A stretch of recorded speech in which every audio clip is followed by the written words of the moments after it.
Hello बच्चों, question states that a lens of refractive index n is put in a liquid of refractive index n dash of focal length of lens in air is f.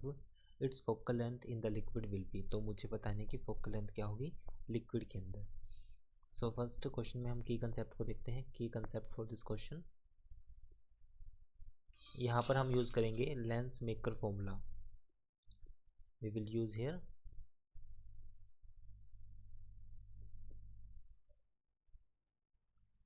Lens maker formula. Lens maker formula के according जो हमारे पास 1/f जो force inverse होगा वो equal होगा mu refractive index -1 1/r1 -1/r2 where r1 and r2 are radius of curvatures of the lenses. So अब हम इसमें लेंस मेकर फॉर्मूला हम यहाँ पे यूज़ करेंगे। अब हमें कहा गया कि एक लेंस है जिसका रिफ्रैक्टिव इंडेक्स n है, उसको एक लिक्विड में पुट करते हैं जिसका रिफ्रैक्टिव इंडेक्स n डैश है और फोकल लेंथ लेंस की कितनी है f। तो focal length of liquid will be, और focal length of lens is F, it's focal length in liquid will be. तो फोकल लेंथ लिक्विड में क्या होगी। अब यहाँ पर हम देख सकते हैं कि हमने क्या किया, इसको लिक्विड में प्लेस किया है। लिक्विड में प्लेस करेंगे सो रिफ्रैक्टिव इंडेक्स ऑफ एयर का हमारे पास कितना है n, and refractive index of liquid हमारे पास है n डैश। ये हमें क्वेश्चन में गिवन है। अब लेंस मेकर फॉर्मूला को फर्दर देखते हैं। सो यहाँ पे हमारे पास refractive index will be equal to n by n dash. It means refractive index of A with respect to refractive index of liquid. So ये हमारे पास कुछ इस तरह से हम इसको लिखेंगे, refractive index of A with respect to liquid. So now put the value in equation. This value is n by n dash. So यहाँ पे फॉर्मूले में आएगा 1/f। म्यू की वैल्यू कितनी हो जाएगी यहाँ पर, mu -1 means n by n dash -1 and this is 1/r1 -1/r2 हो जाएगा।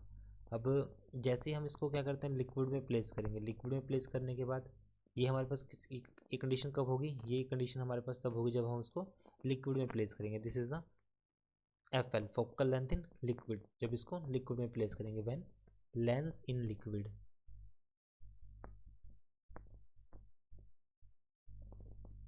सो 1/f एयर के केस में रिफ्रैक्टिव इंडेक्स n-1 होगा only. This is 1 - r1 divide by 1 - r2, और इस केस में 1/fl, और ये वैल्यू हो जाएगी n by n डैश -1, और ये वैल्यू आएगी 1/r1 -1/r2, ये वैल्यू हो जाएगी। सो FL बाय, तो अब हम इसमें देखते हैं FL बाय L। क्वेश्चन के अनुसार FL बाय F हो जाएगा हमारे पास। तो यहाँ से वैल्यू आएगी n dash n-1 F divide by n minus n dash. Solve करने के बाद इक्वेशन हमारे पास ये बनेगी। सो यहाँ से जो हमारे पास FL focal length in liquid will be equal to F n dash n-1। Sorry, हमें FL के लिए फाइंड आउट करना है, तो हमारे पास जो वैल्यू आएगी वो साथ में n डैश हमने इसमें कॉमन लेंगे, और ये वैल्यू हो जाएगी n-। इक्वेशन को दोबारा से लिखते हैं क्योंकि मुझे FL की वैल्यू फाइंड आउट करनी है। FL की वैल्यू को हम F से, यहाँ पे ऑलरेडी F है जिसको हम ऑलरेडी यहाँ पर लेके जा चुके हैं, ये वैल्यू आ जाएगी। So this equation will be there n dash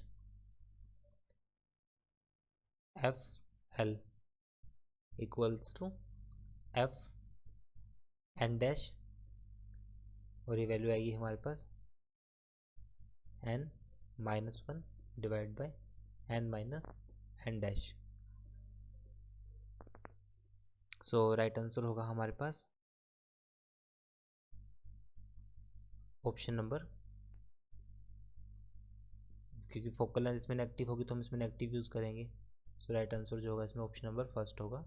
I hope solution is understandable. Thank you.